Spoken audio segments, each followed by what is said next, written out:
Subcommittee will come to order, and good morning to all of you, and thank you for being here. Today's hearing will examine U.S. policy toward Rwanda following the release on June 26 of a United Nations report confirming Rwanda's support of rebels who have ravaged the provinces of North and South Kivu in neighboring Democratic Republic of Congo. In the aftermath of the 1994 genocide, until the issuance of this report, the international community declined to comment on Rwanda's interventions in the DRC. We need to better understand the devastation caused by these interventions and gauge how the United States can play a more meaningful role in bringing this crisis to an end.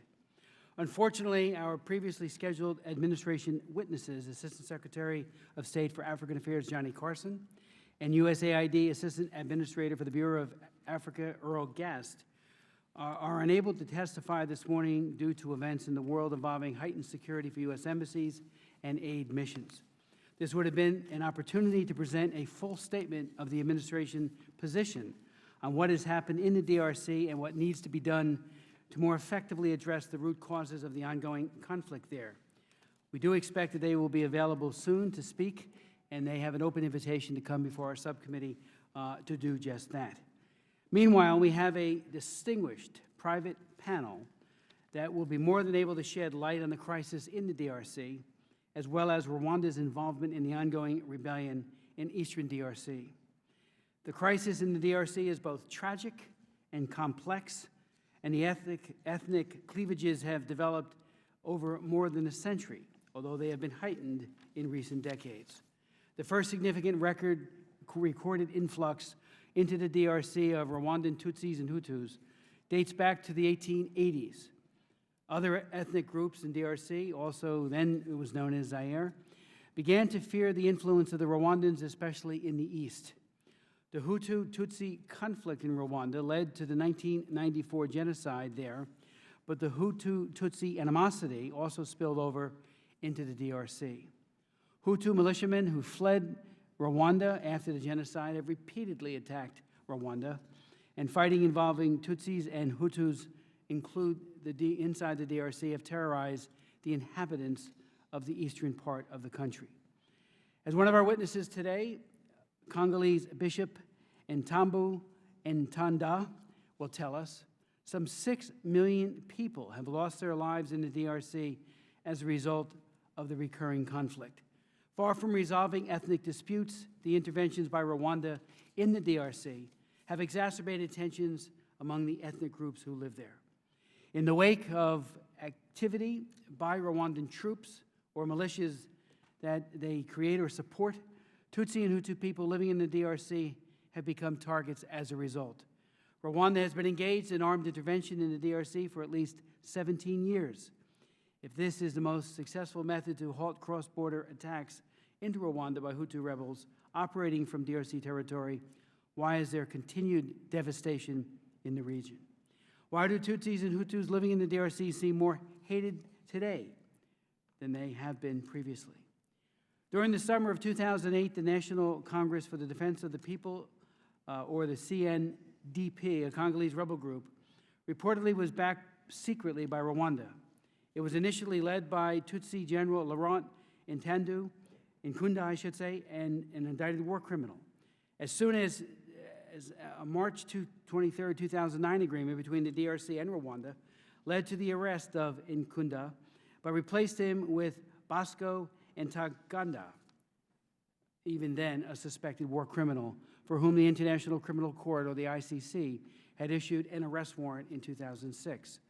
When CNDP judged that President Joseph Kabila had broken the 2009 accord, Ntaganda led a mutiny that named itself M23 for the date of the broken agreement and began a reign of terror in the DRC.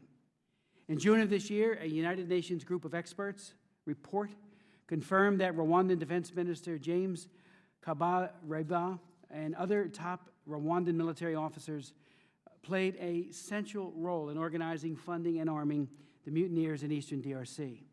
The report also stated that Rwandan military officers engaged in efforts to convince Congolese businessmen, politicians, and former rebels that had joined the Congolese army to join the M23 mutiny in order to wage, quote, a new war to obtain a secession of both Kivus.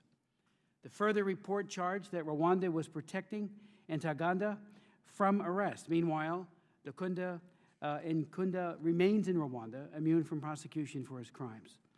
Aside from ethnic divisions and allegations of a breach of faith in agreements, another source of conflict has been the abundant mineral wealth in the DRC, including 70% of the world's coltan, used to make vital components in cell phones and other electronic equipment, 30% of the world's diamond reserves, and vast deposits of cobalt, copper, and bauxite.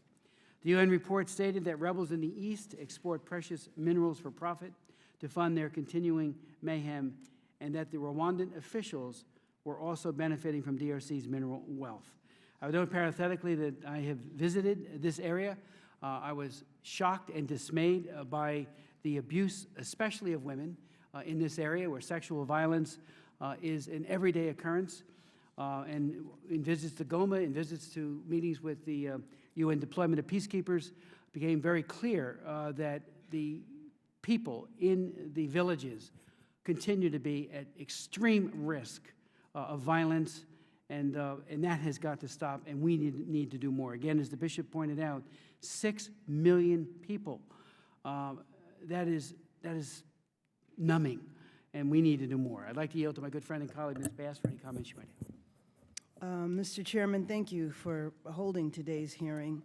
The continued and seemingly growing tension between the two nations is deeply concerning and raises a host of questions that must be actively addressed. As we are well aware, instability in the region and numerous accounts of human rights violations reminds us that there is still much to do to protect civilians, including women and children, who have too often endured the unspeakable burden of rape, violence, and injustice. As the chairman has indicated, the UN group of experts report to the UN Security Council includes clear evidence that elements of the Rwandan government have been involved in various military activities in the DRC. These activities include Rwanda's direct engagement and support of the armed group M23. On several occasions, the State Department has expressed its deep concern and the need to end violence in eastern DRC and to put an immediate and permanent end to any and all outside support. State has gone on to express its support for regional cooperation against armed groups, including joint military operations. Since the Rwandan genocide, which took the lives of nearly 1 million people, the international community has worked diligently to promote lasting peace and stability, not only in Rwanda, but across the Great Lakes region. This is perhaps exemplified most clearly in the United Nations Organization Stabilization Mission in the DRC and its expanded mandate. We held a hearing last week on peacekeeping in Africa, and certainly we must continue our nation's support of such operations that support sustainable peace. The gravity of the UN's finding attests deeply troubling operations and human rights violations that have endangered or killed countless. One of our witnesses today, I believe, will estimate these killings may well have exceeded 500,000 lives. That's just an unbelievable number. There is no question in my mind that these activities must be brought to an end, and those responsible should be held accountable. The UN report is but one of a growing number of reports on this very issue. Human Rights Watch has conducted extensive research, including having witness accounts that speak to human rights violations and probable war crimes. The witness testimonies of the Human Rights Watch research leaves little doubt that innocent people have been unable to defend themselves. In a recent report, it's my understanding that Human Rights Watch has documented the forced recruitment of over 100 young men and boys by M23 over just the last 6 weeks. Some have been as young as 15 years old. Over the last several months, and in light of the UN report, a number of governments, including our own, have either suspended or delayed financial commitments. Other governments, including Sweden, Germany, the UK, and the Netherlands. While at least one government ultimately released funds for disbursement, donor nations appear to be taking a tougher look at Rwanda's involvement in these matters. While there is still much to learn about the full extent of Rwanda's involvement in these matters, I want to repeat my deep concern. More can and must be done to end support of M23 and other rogue elements operating in the DRC. Number one, want to thank the presenters for coming today and giving your testimony. And before you give your presentation, I just wanted to offer a few questions in your testimony. So what can be understood by reports that M23 aim to cause greater instability and conflict? Is there the belief that this crisis can only be solved through military action, such as the international neutral force recommended by the International Conference on the Great Lakes? And finally, what, in your opinion, are the non-military options that the U.S. and others can employ that can result in a peaceful and sustained end to this testimony? Thank you, to this crisis. Thank you, and I look forward to today's testimony. Thank you, Ranking Member Bass. It is now our committee's high honor and privilege to welcome Ntambo Ntanda, the Bishop of the United Methodist in North Katanga Annual Conference of the United Methodist Church.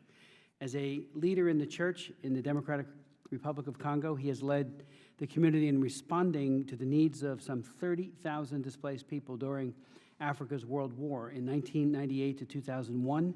And he negotiated the peace in the Mai Mai militias in North Katanga in 2004. He has served as chancellor of a university and as an interim bishop in Zimbabwe. Bishop Ntanda has also accepted an appointment as senator in the Parliament of the Democratic Republic of Congo. We will then welcome back to our committee a man who is no stranger, Mr. Mark Schneider, who joined the International Crisis Group in spring of 2001 as Senior Vice President and Special Advisor on Latin America. He directs the Washington Advocacy Office, conveying crisis group analyses and recommendations to the White House, the State Department, the Department of Defense, and of course the United States Congress, as well as the World Bank and other international organizations. He also serves as Special Advisor on Latin America and on HIV/AIDS and security. Before joining the International Crisis Group, he served as Director of the Peace Corps and as Deputy Assistant Secretary of State for Human Rights. And just recently, last fall, he testified before our committee. But again, that friendship and relationship goes back many, many years. So thank you for being here again. We then welcome Mr. Jason Stearns, who is currently with the Rift Valley Institute, who is pursuing a PhD at Yale. He has extensive knowledge working on human rights issues in Central and East Africa. He has spent time in the DRC working as a coordinator for a UN panel that researched rebel groups there and as an analyst for the International Crisis Group in Kenya. Mr. Stearns has also written a well-received book, Dancing in the Glory of Monsters, a history of the Congo Wars of 1996 to 2003, based on extensive interviews with leading protagonists of that conflict. Bishop, the floor is yours.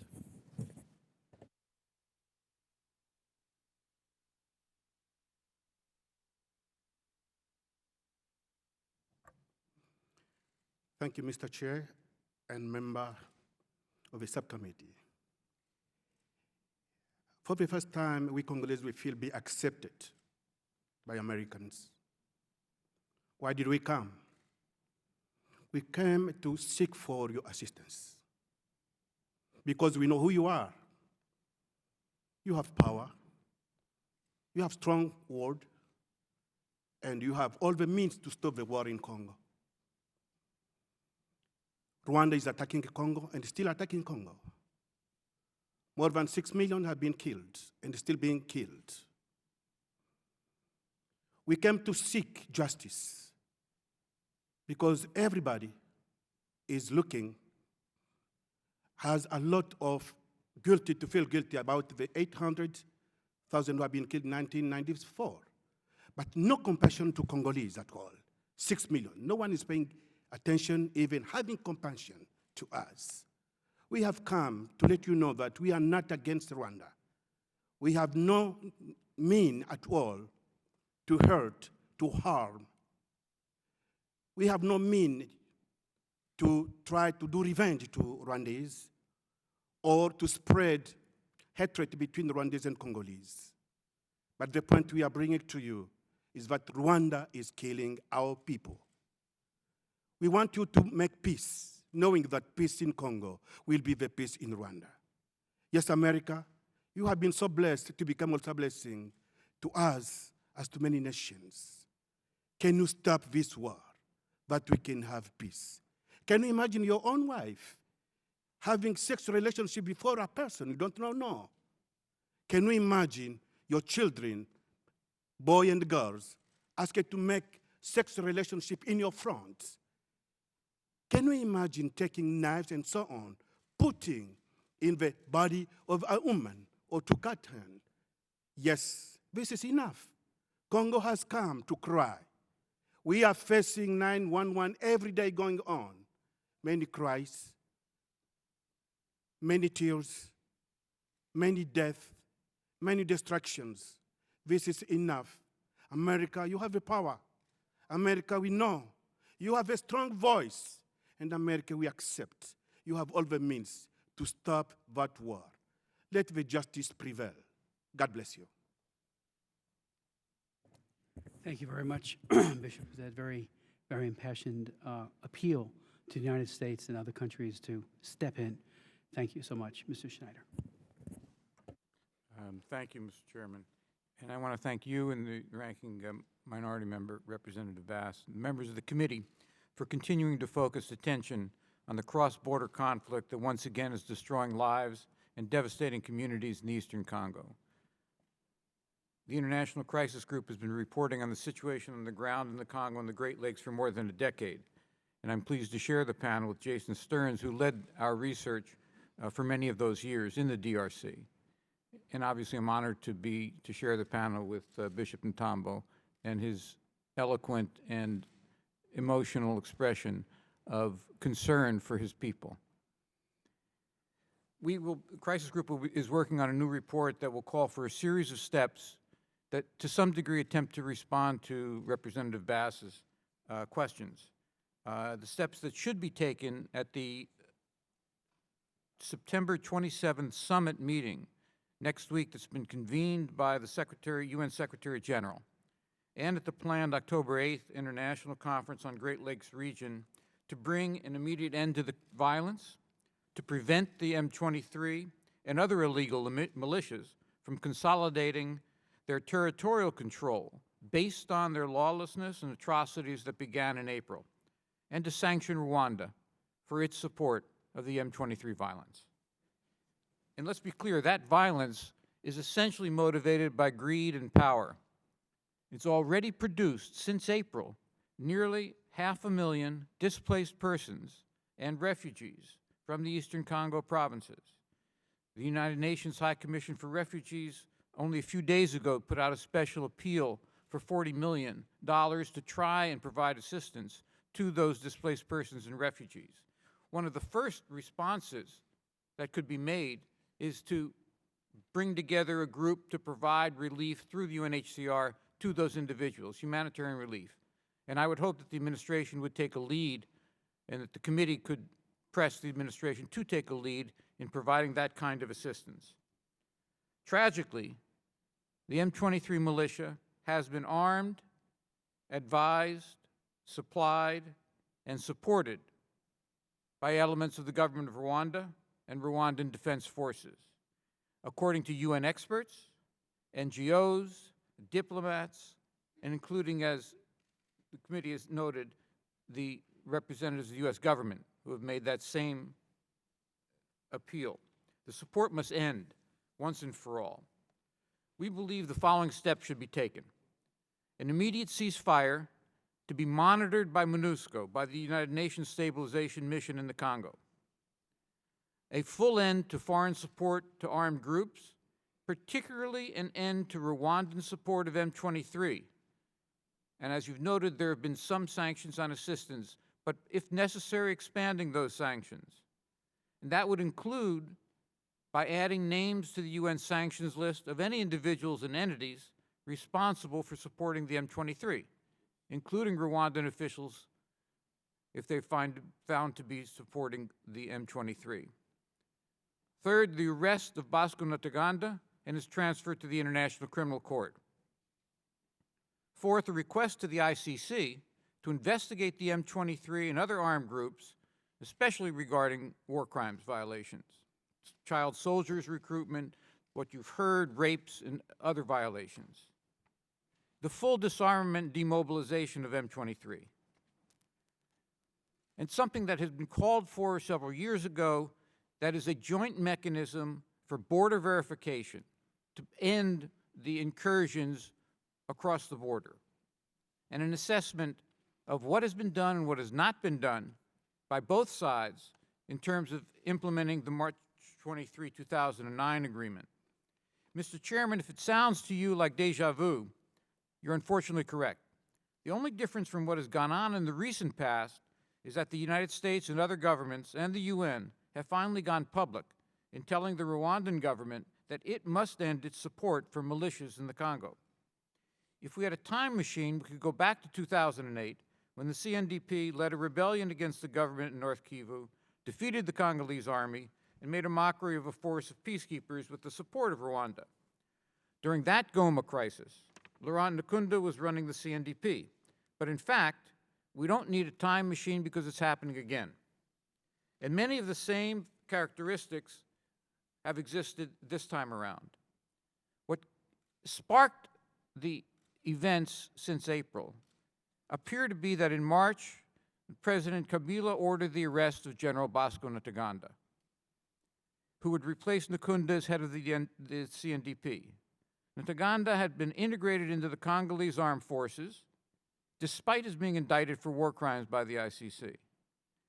In fact, it was never a real integration.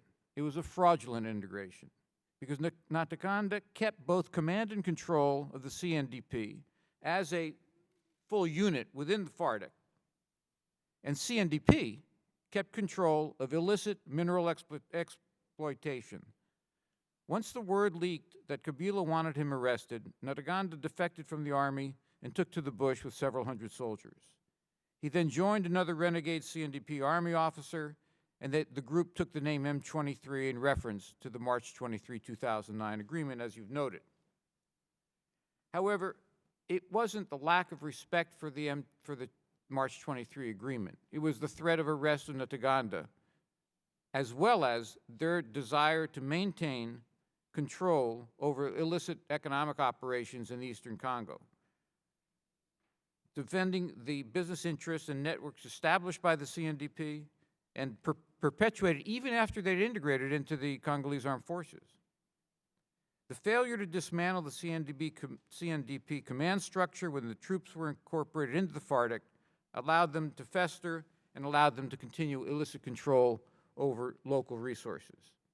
Since April, they've conquered large chunks of territory in North Kivu and are now administering them. That rebel group is financing itself through coercive taxation of supply trucks going to Goma. The government's weak response to the challenge has resulted in FARDC officers defecting in South Kivu, but also in Province Oriental and Kasai Occidental. And deep in rural areas, other armed groups are taking advantage of the tactical situation and expanding their own control and committing their own abuses. Unfortunately, despite calls in the past from the European Union, Belgium, the United States, and others, Kinshasa simply remains unwilling to reform its own army. And in the most recent instance, has again begun to forge alliance with its own militias. And as in the past, Rwanda is denying any allegations of involvement. And I think it's important to stress, Mr. Chairman, that the evidence of Rwandan official support for the M23 is overwhelming. And I'm going to quote just a couple of statements from the UN Group of Experts addendum that was released in June, in which it said, and I quote, "The group has gathered overwhelming evidence demonstrating that senior RDF officers in their official capacities have been backstopping the rebels through providing weapons, military supplies, and new recruits." It goes on to say, "Through such arms embargo violations, Rwandan officials have also been in contravention of the sanctions regime's travel ban and assets freeze measures by including 3 designated individuals among their direct allies. Since the earliest stages of its inception, the group documented a systematic pattern of military and political support provided to the M23 rebellion by Rwandan authorities. And let me add that the rapes, the extrajudicial executions, and forced recruitment by the M23 over recent months has been described in a series of reports, and most recently, as you noted, by Human Rights Watch. Continued support by Rwandan authorities raises questions clearly of their complicity in those international law violations. And I think it's also unfortunately important to be clear that one element in the current crisis is the blatant military ineffectiveness of the Congolese armed forces. Internal infighting, corruption, delinquency, the total lack of professionalism essentially allowed 700 poorly armed and trained rebels to defeat now for more than 5 months a government army of thousands of troops trained by several countries, including the U.S., and an 18,000 member UN force charged with backing up the DRC Army and helping them prevent violations of civilian lives, has simply failed to carry out that obligation. The measures that I outlined earlier can be seen as a conflict management approach to deal with the current crisis. However, these are stopgap actions. What has to occur is the implementation of the 2009 agreement, an end to Rwandan government support for proxies in Eastern Congo, and key governance reforms in the DRC that simply have not occurred. Starting with the holding of credible provincial and local elections, decentralization, and action in the fight against corruption. They obviously are critical. And if the Western nations, including the U.S., want to move from crisis management to conflict resolution in the Great Lakes region, they have to speak with a single clear voice and exert direct political pressure on both Kinshasa and Kigali to take the immediate steps that I've outlined, as well as to commit to long-term governance reforms that are essential. Thank you, Mr. Chairman. Mr. Schneider, thank you so very much for your testimony, for your very specific recommendations and analyses that hopefully the administration, the Congress are listening. We certainly are, and we will do our level best to follow up with very specific recommendations. So thank you so much. Mr. Stearns. Chairman Smith, Ranking Member Bass, thank you very much for this opportunity today. I'm based in the Eastern DRC, so I've been following the situation very closely there. The current crisis, beginning with the rise of the new M23 rebellion, is the result of the failure of the Congolese peace process to deal with the persistent causes of conflict in the region. While there are no easy fixes to these deep-rooted challenges, and this is very much along the lines of what my two colleagues here said before, a lasting solution will require a significant change in how the U.S. government engages with Rwanda, but also for Kinshasa to initiate a political process to get out of the present impasse. As you know, in early April, a mutiny spread across army camps in the eastern Congo, led by former officers of the CNDP rebellion, who had been integrated into the National Army in 2009.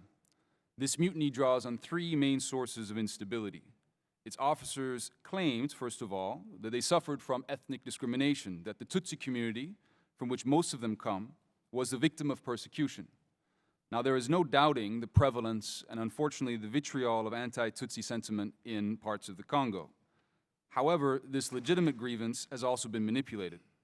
From the beginning, the mutineers have received support from the Rwandan government and local politicians who worried that the dismantling of CNDP networks in the eastern Congo would jeopardize their businesses, their personal security, and control over local politics. This is the second factor fueling the current morass: elites employing armed force to preserve their interests. The final source of insecurity is the Congolese state itself. Its crippling weakness reinforces the belief that the only way of protecting property and individual freedoms is through armed force. The Congolese state has neither the rule of law to guarantee property rights, nor the force of law to suppress armed rivals. These weak institutions are perhaps the most intractable part of the current conundrum. Well, the mutiny initially failed, with the majority of those having defected from the National Army returning within days and over a dozen of the ringleaders arrested. The remaining mutineers fled to a small stretch of hills bordering Rwanda. That was around mid-April. It was then that the Rwandan government's interference and involvement became acute. They intervened to prevent Kinshasa from crushing this mutiny. Over the following months, Rwanda supplied weapons, equipment, helped M23 recruit hundreds of soldiers, and several occasions sent whole Rwandan army units across the border in support. Let me be clear. As Mark said just before me, there is no doubt about Rwandan involvement. It has been documented by a United Nations report released in June by Human Rights Watch and by our own researchers. In response to this evidence, donors have suspended around $90 million in aid to Rwanda, as well as $200,000 from the U.S. government, as you know. Despite this, the situation has not improved. Rwanda has continued to support the M23 even after the suspension of aid and even after the UN report, including by sending troops to Rutshuru, to take the town of Rutshuru, which is near the Ugandan border, in early July. So, what is the way out of this impasse? And I'm going to start perhaps addressing some of the questions you raised, but I'll finish that probably in the question and answer period. The neutral force that you mentioned, unfortunately, I don't think it has much of a future, and I think actually it could be a waste of time in the sense that we're pursuing a track that's not going to go anywhere. So far, the U.S. government, along with other major donors, has reprimanded Kigali and condemned the mutiny. That's been the main response. But I'd like to highlight that such criticism of Rwanda is, on its own, not a solution, and will only enhance the defiant rhetoric coming out of Kigali. So while pressure on Rwanda must be increased as it continues to play a pivotal role in supporting the mutiny, it will not be effective unless it is part of a larger peace plan. In other words, pushing Rwanda in itself, bashing Rwanda is not a solution in itself. This political deal that must be initiated should strike a tricky balance, and it really is a tricky balance, between giving Kigali a way out and allowing Kinshasa to significantly dilute, if not completely dismantle, the CNDP networks in the Eastern Congo. Why is this? Why must there be a political deal? Well, the Congolese army, as Mark pointed out before me, cannot defeat the M23 with military might alone. And unfortunately, that's been clear in the battles that have been fought so far. Sooner or later, a deal will have to be struck with the mutineers. An acceptable outcome of this deal would include the arrest of the worst offenders within the M23, including Bosco Ntaganda, who's wanted for war crimes by the International Criminal Court, and the reintegration of other officers and troops into the army, but redeployed elsewhere in the country. At the same time, the Congolese government should reach out to reassure its rivals. This includes helping refugees in neighboring Rwanda return home. There's around 50,000 Congolese Tutsi refugees in neighboring Rwanda, and setting an inquiry up on abuses committed by all sides since the mutiny began in April. A more difficult compromise could be to consider allowing Rwandan troops to continue to deploy small units and joint operations in the Eastern Congo against the FDLR, albeit with significant safeguards. Now, the only way this kind of deal can work is if Rwanda plays a part. This means reformulating the kind of pressure we put on Kigali, from asking them to stop providing support to the M23, an outcome that is very difficult to measure, you're measuring an absence of something, to become an active part of a solution. The Rwandan government could, for example, allow the Congolese government and the United Nations to deploy troops along its border with M23 territory. It has a long stretch of border through which the support passes, as well as arrest key leaders of the mutiny, many of whom are based in Rwanda. You can just cross the border from where I live in the Eastern Congo to Rwanda and visit many of these people in their houses in Rwanda. This kind of deal will require strong and sustained pressure on Kigali. Donors, chief amongst them the United States, will have some hard choices to make. They can no longer see Rwanda's admirable successes in healthcare, education, and peacekeeping, and they are admirable successes, as separate from its interference in the Eastern Congo. Different kinds of pressure, including sanctions against individuals, suspension of military training, should be considered. I would also like to note that the United States government does not present a united front on this account, and this has also allowed, I think, the Rwandan government to take advantage of these internal differences within the U.S. government. The measures I have outlined are a short-term fix. In order to address root causes and prevent future violence, there will need to be much more far-reaching reforms. How can Rwanda and Rwanda's local allies in the Eastern Congo be persuaded that they do not need to support armed groups in order to protect their interests?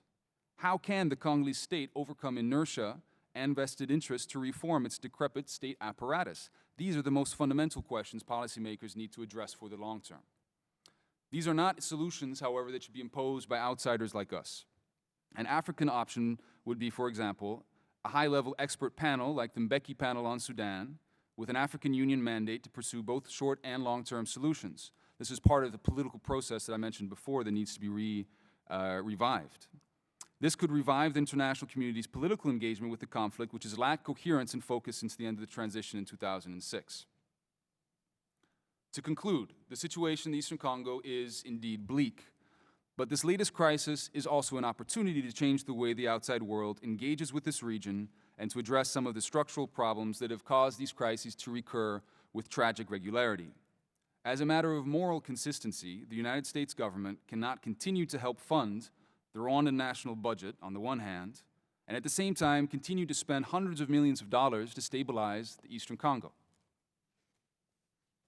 Thank you for your time and opportunity to present today. I'm happy to answer your questions. Thank you very, very much, Mr. Stearns. Just to begin the questioning, let me begin with Bishop Ntada. When you presented your petition to the United Nations, could you tell us what the response was from UN officials, and especially since obviously our government is what we need to be focused even more on? Your delegation met with the U.S. officials during your visit, and what was their response? Did they give any feedback as to what they might do to mitigate this violence? Thank you, Mr. Chairman. First, I want to say that this initiative is not in Tambo. This was the initiative of all church leaders in the Democratic Republic of Congo, including civil society. And second, we didn't come to defend Congolese government. We are not Congolese government agency. This is totally in freedom of church initiative, church leaders, as well as civil society. Well, we had a chance to come as a church to express our cry, to express our deep depression. When you hear me, my point is people are dying, every day going. Even September 11 passed, I got a telephone call from one girl from Goma. I wanted to say hello when I was here in America. She just expressed a feeling. She said, well, Bishop, they just shot my uncle. I can give you the name. I can give you the telephone number. They just shot my uncle. This last September 11. Yes, we visited a United Nations. The response was, you need to go to talk to great powers. I mean, United States, British, France, Russia, and all the members of United Nations to focus to stop this war. They are the ones who have the power in their hand and who can solve this problem. United Nations General Secretary, by himself, he can't really solve the problem. It needs to be united. It needs the voice from the members of United Nations. Thank you. Thank you. If you could, Bishop, you testified that women who have been raped in Eastern Congo are rejected by their husbands and society. Oh, excuse me. Excuse me, Chair. Yes. Yes, we visited United States. Right. We visited Canada. Some of them, we were 32 delegates. Sorry to take you back. All the European countries, I mean Belgium, France, Germany, Britain, all over the world, including African countries, the church leaders went to express the same feeling and asking the same assistance. Stop the war in Congo. Thank you. What was the response from the U.S. government? What did they say they would do? Yes, when we met State Department, I wish if he was here. I know. They really regretted. They really regretted. And they expressed their feeling that they are going to work through. But what we have come to you is the Congress has the voice. The Congress can listen to us. We don't like to put in those things in political side. Congo government has done what he can do. Can you imagine you are asked to assist someone? The United Nations asked to assist them when the war started in '94. Congo opened the door. Now, instead of United Nations feeling its responsibility to take out refugees, this problem is Rwanda's problem. Once Rwanda stopped the war in Congo, Once the Rwanda is required to maintain democracy in his own country, once the Rwanda will accept these people who fled to Congo to bring them so they can have dialogue, we will end this war. The international community can put everything they want to Congolese. We did all we could do. We have passion to 800,000, compassion to 800,000 who died. We cried. We opened the door. But today, Rwanda is giving back. We showed love, but they show crime to us. It's so deep. International community, we ask to stop this war. We didn't come to do politics here. We came to share the truth that the war is going till today. Can you stop this war so peace can prevail between Rwanda and the Congolese? We Rwandese are not our enemies. Every day going on our border, you see children of Rwanda crossing, coming to Congo. You see Congolese crossing, going to Rwanda to buy food and so on. But it's the top. So this is the way we need to say, please, can you stop this war? Can you stop killings in our area? Human life is more important than minerals. Thank you very much. Let me ask Mr. Schneider or Mr. Stearns might want to speak to this as well. The U.S. does have a significant point of leverage with Rwanda through the World Bank multilateral aid, $135 million in general budget support to Rwanda. We are the major contributor to it. And it's a blank check because it's not like it's dedicated to alleviating poverty. It really goes to stabilize their government. Could you speak to what we need to be doing on the economic side to turn, to use that leverage effectively? I think there's no question that the United States needs to make it quite clear to the governor of Rwanda that one of the conditions for our relationship has to be an end to support for the illegal armed groups in the Eastern Congo. That has to be clear. And I think that there needs to be specific steps. Rwanda needs to accept the kind of joint verification of the border that we called for. It needs to remove its own troops, and it needs to allow the MONUSCO to, at the very least, to set up mechanisms for verification against cross-border support. And Rwanda, those need to be conditions of our relationship. One expression of that relationship relates to budget support. I would hope that the U.S. would make quite clear that if Rwanda continues this kind of support for the M23, that this is going to have to be reviewed, and that together with the Congress, that it's unlikely that you're going to see continued support, open-ended support. If I could just address that as well, I think a couple of different things. The number one commodity the Rwandan government cares about is its reputation. So symbolic pressure can actually go a long way with the Rwandan government. If the Rwandan government today attracts Starbucks and Rick Warren and Tony Blair, it's not because it's such a great economic opportunity, it's because people see it as a symbolic beacon of hope in Central Africa. That storyline needs to change, if you will, and the U.S. government can help change that storyline as well. As I said before, the Rwandan government has made enormous progress internally on development indicators, but that can't be separated as it has been so far from its involvement in the Eastern Congo. The second thing I would point out, and this is really just to agree with Mark, is that despite the defiant rhetoric coming out of Kigali, they are very sensitive to financial pressures as well. In 2002, it was the simple abstention of the U.S. government from a vote in the International Monetary Fund on a credit facility. They didn't even turn it down, they just abstained from voting. That put significant pressure on the Rwandan government to withdraw its troops in 2002. And they did. They withdrew their troops immediately after that. Not to say that was the only reason, but just to say that things like that, I think, can go a long way. Now, we have yet to see what's going to happen later this year. The UN Group of Experts' final report's going to come out in November. And all of these countries that suspended their aid have to decide on whether they're going to disperse their aid or not. All they've done is suspend their aid.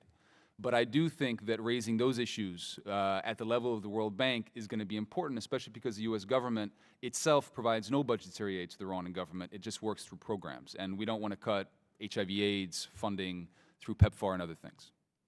Let me ask you, Chairman? what is it? Could I just make one other point? and that is that in the next several weeks, there's going to be an opportunity for President Obama to speak to President Kagame at the summit in New York. Secretary Clinton, presumably as well, will have the opportunity to speak with President Kagame at the General Assembly. It seems that this kind of demand for an end to support for M23 needs to be made at that level. Could I ask you, what has the administration done? Has it really stepped up to the plate? You mentioned earlier, since April, 500,000 people displaced, and of course, that's in addition to those who have been slaughtered or raped. But 500,000, that is a huge number of dislocated people who are then vulnerable not just to the elements, but to further bloodshed and exploitation. I think that there's no question that there's been an increase in humanitarian assistance. The point, though, is that the UN, in its most recent appeal, has indicated that it still requires additional support for those displaced persons and refugees. And as I say, I think that needs to be, the U.S. should take a leadership role in that. I should add that there's no question, as you know, that there have already been communications and concerns expressed by the U.S. government at the highest level to the government of Rwanda. But at this point, this is the point where they need to cease assistance to the M23. And to be frank, I don't think we can wait till the end of the year. Right. The kind of reports that the bishop has just described, those reports are horrendous, and the violations need to cease. Mr. Chair, if I could just add to that, and this sort of, I think, reinforces Mark's point that this needs to be taken to a higher level. The response, the U.S. government suspended or cut $200,000 in military aid, but that wasn't even really a response. That was a trigger in a law. They had to do that. They hadn't have a choice. Otherwise, they haven't done very much in terms of aid suspension or cutting because they don't want to cut programs. They go to poor people in Rwanda. There have been several phone calls been put in, but I'd like to highlight the fact that on numerous occasions, President Kagame has not picked up the phone when Assistant Secretary of State Carson has called him. There was a phone call put in by an Undersecretary of State, but in recent months, I'm not aware of the fact that the Secretary of State has actually had any contact with him. So the mood in Kigali, where I just was a couple of days ago, at least from some members of the Rwandan government, is we can weather this out. The British government just disbursed at least part of the funding that they had suspended, and they feel the tide is swinging in their favor. So I think that, as Mark said before, the point needs to be hammered home that, that the eyes of the international community, and particularly the United States government, are on them. Which is precisely why we have convened this hearing. Bishop? Thank you, Mr. Chairman. This is the concern, as well the expression of church leaders and church society. If you are willing, I can read to you, please. In order to prevent the situation from escalating further and ensure the armed groups and the militias persist, we propose the following concrete measure. 1, condemn Rwanda for its support to the armed groups. In this regard, we ask to all permanent members of United Security Council not to accept the candidacy of Rwanda as a permanent member of United Security Council. 2, support the proposed international force necessary to secure the border between the DRC Congo and its neighbors in the east, Rwanda, Uganda, Burundi, and gives this force a mandate to use force in order to eradicate all negative forces which are active in the eastern part of the Democratic Republic of Congo. 3, support the DDR process.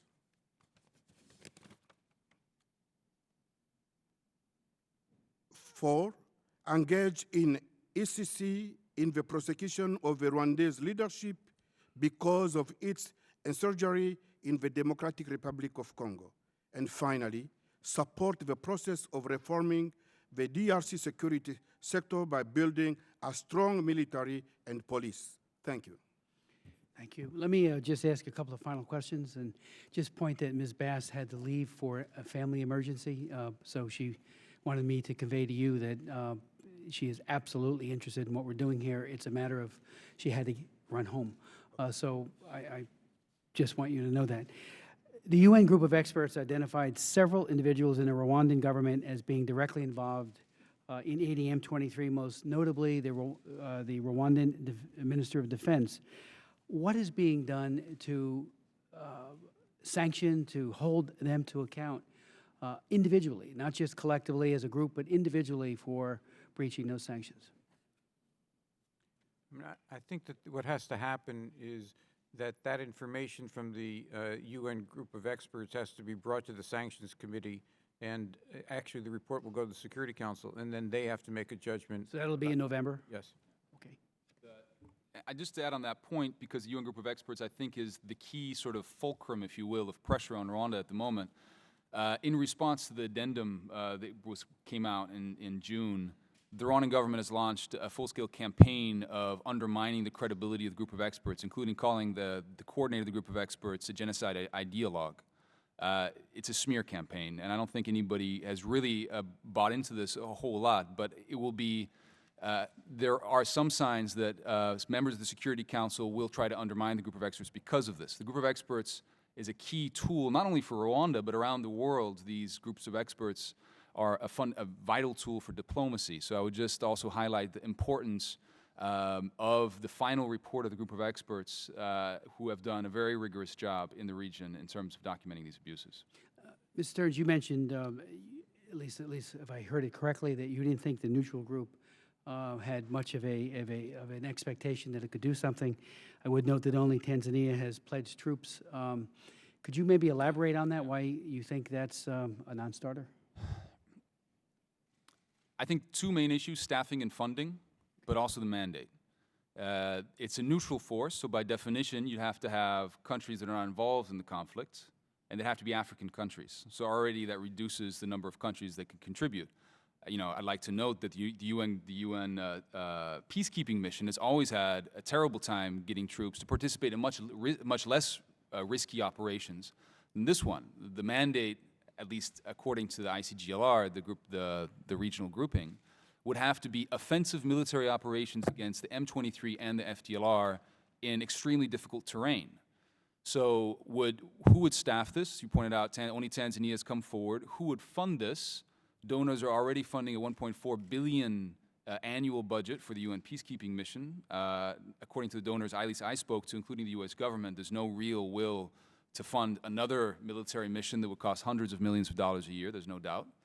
And would they get the mandate to do this? I'm sure you could find African countries to deploy troops to do very little, to do observation, but that's what the UN peacekeeping mission does. So I think for various reasons, I'm skeptical. I would also add that because of these negotiations, there's been a lull in the fighting, which is great, but this has also offered the opportunity for the M23 that just started off with 700 troops, so they had a serious manpower problem, to continue recruiting. Their main challenge was manpower. Over the last 3 or 4 months, they've been able to recruit probably over 1,000 new troops. So this lull in the fighting is not only may not lead anywhere, it may actually further M23's aims. Let me just ask, MONUSCO's rules of engagement, when I was in Goma in January of 2008, I had extensive talks with the commanders and talked to a lot of the troops, as well as those who were investigating sexual crimes committed by the peacekeepers themselves, and held a number of hearings about that terrible, ugly exploitation of little 12 and 13-year-old girls. But that said, what about the rules of engagement? Why is a relatively small but seemingly agile and highly intense group of people, M23, able to thwart government troops and MONUSCO? I think that's one of the questions that we have as well, Mr. Chairman. It appears to be, at the very least, more a question of political will than of legal authority, in our view. That is that the mandate to protect civilians and support the FARDC troops in doing that would seem to provide sufficient authority that where you have an illegal rebellion of an armed force that carries out rape and extrajudicial executions, that force legitimately should be countered and acted on using whatever means are necessary by MONUSCO in support of the FARDC forces. And the answer right now is that they have not taken those actions to directly go after the M23. And I would argue that their mandate is, in rules of engagement, are sufficient to do that. Chairman, one of the problems is that, and Mark just mentioned that, there's two parts of the mandate that are relevant here. There's protection of civilians in imminent danger, but there's also support to the Congolese army. They emphasize the latter and not the former. In other words, they conduct operations in support of the Congolese army. They do not conduct on their own offensive operations against any of these forces. And they are frustrated, obviously, by the incapacities of the Congolese army itself. So I think that... And again, that's an old story. And that's a very old story. I mean, we're getting back to a problem that I used to work for the UN peacekeeping mission, and even when I was there, we tried to get our troops to deploy aggressively, and they say, we didn't come to the Congo to be sent home in body bags, was their answer. So that's a whole other can of worms probably to open up, but I think that point probably should be reiterated as often as possible. Bishop Ntenda, if you could just, in your testimony, you noted that women who have been raped in Eastern Congo are rejected by their husbands in society. On my trip there, I went to Heal Africa and met with a number, it was a faith-based initiative to try to help women, and it provides other health care as well, but women who have been so abused, and I know there are other faith-based initiatives as well. What impact has organizations like Heal Africa in Goma had on helping those women? I was awed by how women who had been so horrifically abused had smiles on their face, had a sense of hope, had a resiliency and a courage that was otherworldly. It was so strong. And I think the faith component certainly is a major contributor to that, because they do find healing, and they realize that they've been victimized. They had nothing whatsoever to do with it, but their husbands. What is being done to try to get them to realize that the exploitation, stand by your victimized wife? Could you elaborate on that? Thank you, Mr. Chair. Unfortunately, I don't know that organization. Okay. I wish. But the point is, the rape of a woman, she will be rejected by her own husband. It's like you have committed adultery. I don't like you. It's not just rejected by her husband, rejected by the clan. No one will accept her. Imagine such woman affected in her body, rejected by her own family. She has no way to go. And it looks like the humanity has rejected her. It's so painful to her. Not even that. There is some women who get pregnant and have, children. And those children are not accepted in the family. And those children, they don't know where to go, which means the father, the mother, and the baby are all rejected. All those atrocity is brought to us because of a war. We didn't have such kind of culture in our system. But it was a consequence of a war. This is why we project to finish that war. We need to know to come to the source. The trouble in Rwanda. Rwanda has to be responsible to his own people, not to bring war to Congo. Once we have peace, I think we will be able to deal with our own problem inside. In fact, when the lady is rejected, probably, with this kind of talk we got from here, we will find the traditional ways to take care of her and of the baby. Concerning the organization, I'm so sorry, Mr. Chair, I don't know them, and I wish if I knew them I could speak about concerning them. Let me just ask one final question, and then any other points you might want to take, please do. We had a hearing earlier this year focused on the killing fields in North Kivos and that area. And some of our witnesses made a point that everyone seems to know about Sudan and Darfur, and yet in an area in a region where some 6 million people have been slaughtered, there still remains an incredible ignorance and a lack of focus and even understanding as to what's going on. I can't figure it out. I'm wondering if perhaps you could convey to us what we could do to, we even invited Ben Affleck, who's been very visible in his efforts to bring attention to the killing fields there, and he noted that as well, that he has made it his mission to try to bring visibility to this, because visibility hopefully leads to governments taking more bolder action, because in my opinion we have been very weak and ineffective, even though we've done some things. It has not been at the top of the agenda, which is why I asked the bishop earlier about what the response was from U.S. government officials at the Department of State in terms of what they want to do, next steps, which is why we had hoped that, you know, Assistant Secretary Johnny Carson and our guest would have been here. We do have an open invitation, as I said earlier, to them, because we want to ask the tough questions. But why are we asking tough questions? Because people are dying and they're being displaced as the killing fields continue. So why are so many people unaware of what's going on there? Mr. Schneider? You know, I really don't have a good answer for that. I mean, you would think that after the nearly decade, more than a decade-long, 15 years of continuing conflict, that it would be much higher on the public agenda internationally. With the level of just human tragedy, you would think that the media would have focused more attention on continuing attention on it. I think the problem is the recurrence, that people don't see, they focused on it, they thought it ended, and then it happens all over again. And there's just so much bandwidth, and unfortunately it just has not remained high on anyone's agenda. The curse of the Congo War has been its complexity.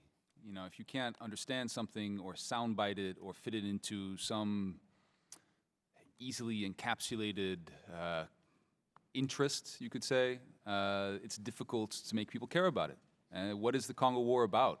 You can see already, it's difficult. It's about, you know, 17 different acronyms and 18 different actors and about 16 years of history or hundreds of years of history.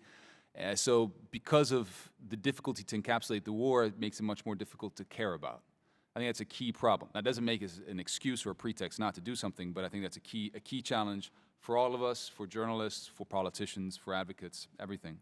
I think in terms of how to get out of here, I think that there's some things we can do in the short term we can do a lot more, and we've mentioned many of them today. I think there are many very intractable parts of the situation that are going to be difficult to solve. And I think, you know, for example, creating a strong central Congolese state that would be able to deal with groups like the M23, even with Rwandan support. As Mark pointed out, they've thrown, you know, thousands of troops against this small rebellion and they haven't been able to defeat it. Reconstructing a strong Congolese state is going to take decades, unfortunately. Now, we can help much more than we have in the past, but I think that's one of the main conundrums. How to get out of this sort of impasse in the short term, just to sort of summarize some of the things that we mentioned today, I think that there needs to be a political process that's going. I don't have a faith in the military solution. I don't see either the Congolese government or an outside military solution being imposed. In other words, there needs to be a political process in which the Rwandan government will have to play an active part, which means pressure on them, but also means considering them as a partner in this process. The outcome is going to have to be the arrest of top M23 leaders, but the reintegration of a majority of them into the Congolese army, but deployed elsewhere. That's one of the key demands of the government, and I think in this case it makes a lot of sense. I think in terms of the U.S. government, they have to get their ducks in a row to a certain extent. We have, you know, different agencies and different players saying different things. When the UN Group of Experts report was submitted to the UN Security Council in June, the U.S. government blocked it initially.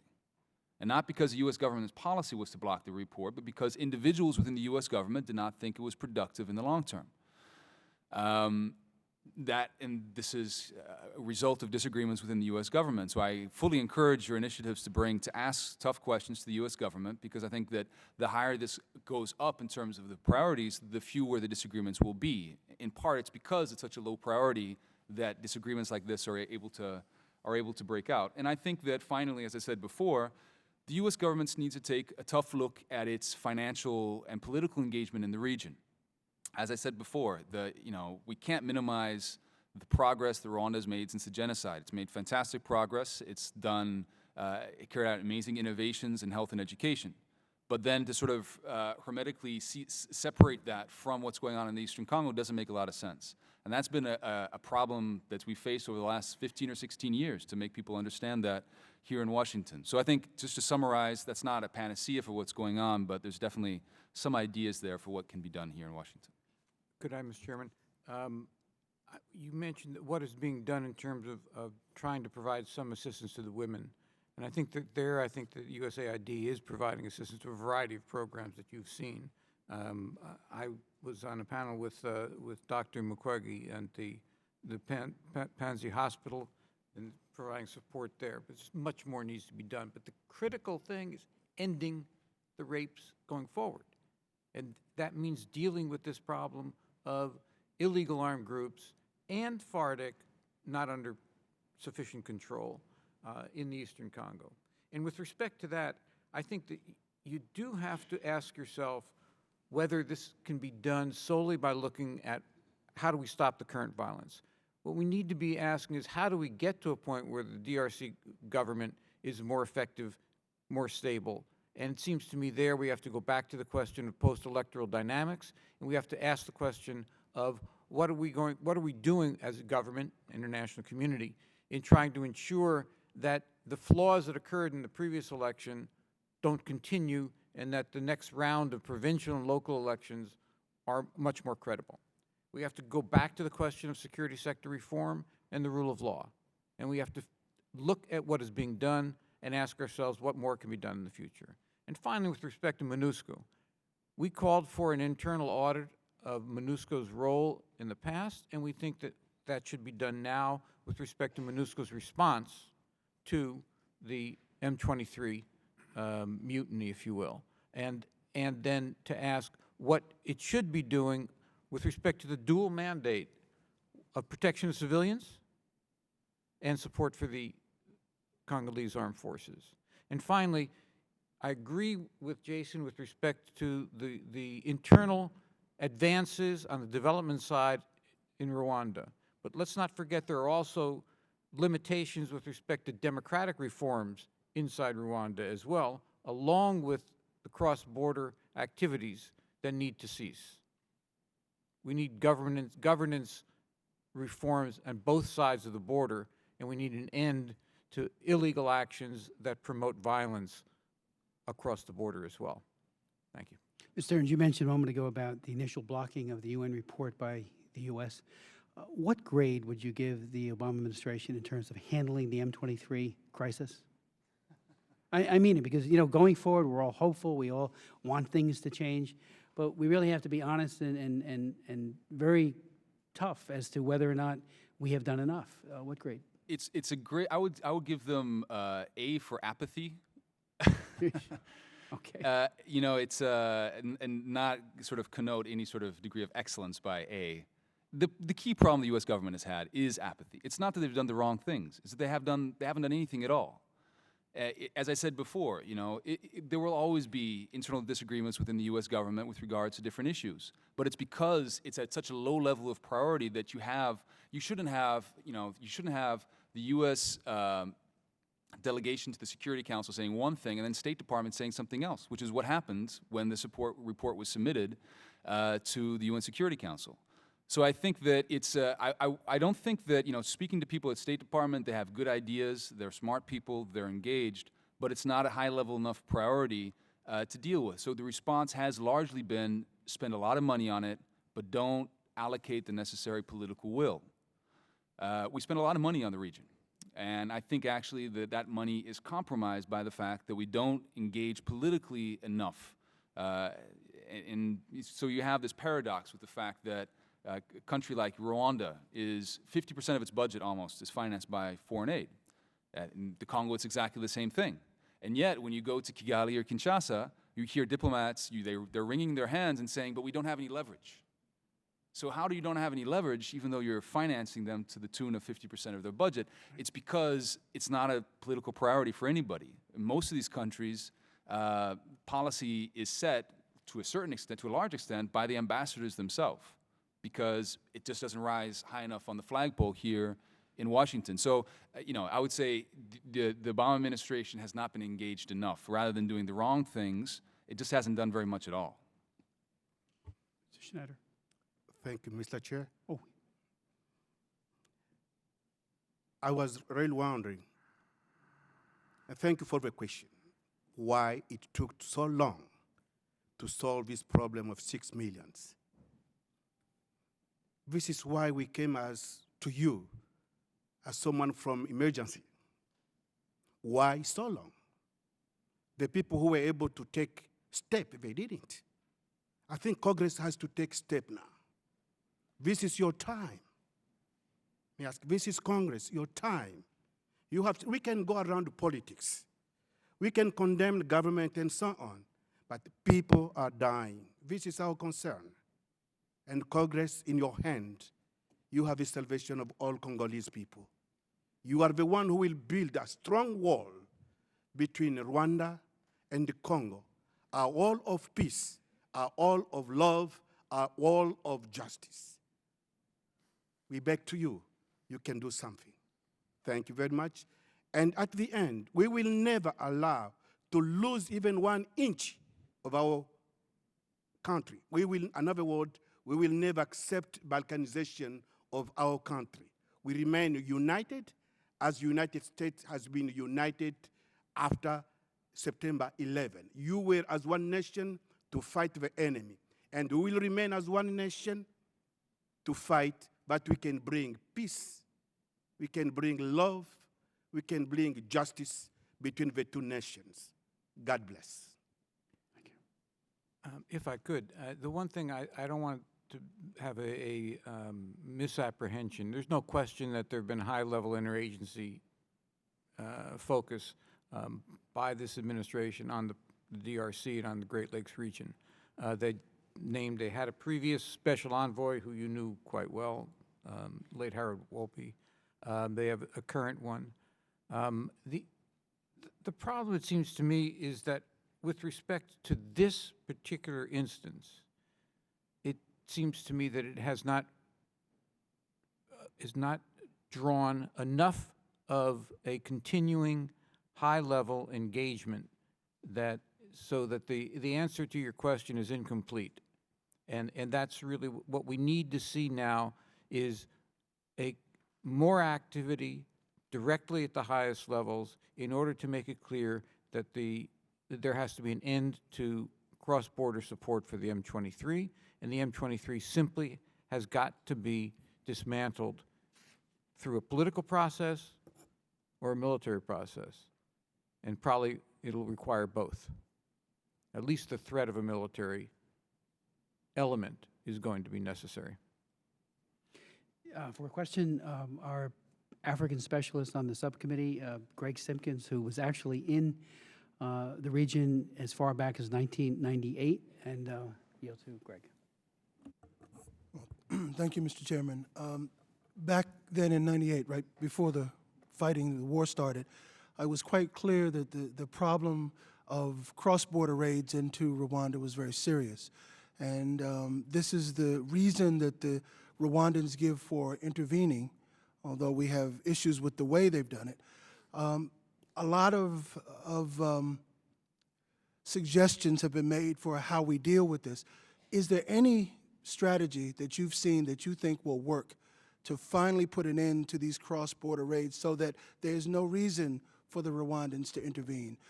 You said the neutral force probably is not going to work. We still have MONUSCO there, which is, I believe, 2,000 troops under its mandated level. There is still the Congo Army. What means is there available to finally bring an end to these raids? I think that, ironically, the best way, the most successful approach has been joint operations between the Congolese government and the Rwandan army. This was the 2009 peace deal that integrated the CNDP into the Congolese army, brought about joint operations between those two countries. Now, those joint operations had terrible humanitarian side effects. I won't call them side effects, consequences that I would never underestimate. But the fact of the matter is that the FDLR that had been carrying out these cross-border raids has been hit extremely hard in the last 3 years. In the last 3 years, they've probably lost between 60 and 70% of their troops. They are now currently estimated to be probably not more than 1,000 to 2,000 troops. So compare that with 6,000 to 7,000 back in 2008. Even according to Rwandan security officials in private, when I speak to them, they almost laugh. They say that these people are not, they still have the capacity to carry out terrorist attacks into Rwanda. And I think that is still a concern of the Rwandan government, especially against installations. But, you know, the last serious attack they carried out into Rwanda was in 2001. So it's been 11 years since any serious number of these people crossed the border and carried out an attack. Since then, you've had great grenade attacks, some of them which are probably carried out by FDLR troops, some of them not. But the FDLR as such is a dying organization. There's no doubt about that. But ironically, it was this peace deal that had brought about that. And ironically, again, if there has been any respite to the FDLR, it's these new attacks. The FDLR is a mercenary organization, so they breed on insecurity. They are there at the moment praying that the Congolese government will reach out to them because the Congolese government's now fallen out with the Rwandan government.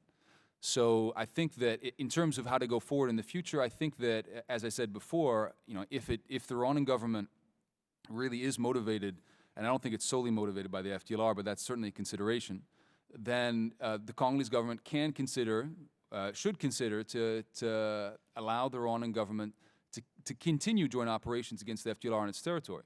The Rwandan government, up to early this year, had 2 companies of special forces deployed on Congolese territory. And that's something they could consider to continue doing. But I think that the FDLR as such, as an organization, is on its last legs.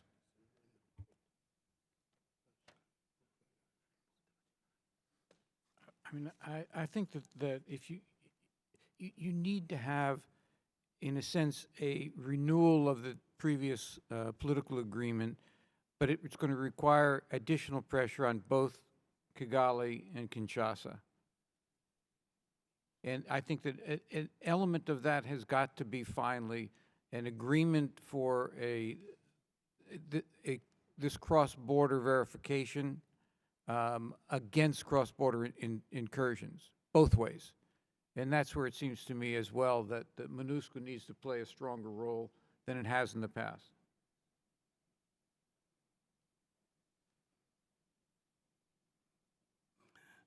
Well, thank you very much. You can look at UN report. I think we will have the correct answer to this. Rwanda is arming Hutus, militias, sending them back to Congo in order to justify its presence for economic reason with coltan. I think the best one, we can receive a very good response to that, is the UN report in your hand. Rwanda is playing all kinds of games to hide himself, to justify himself. I think UN report is clear. We will find the correct answer from there, please.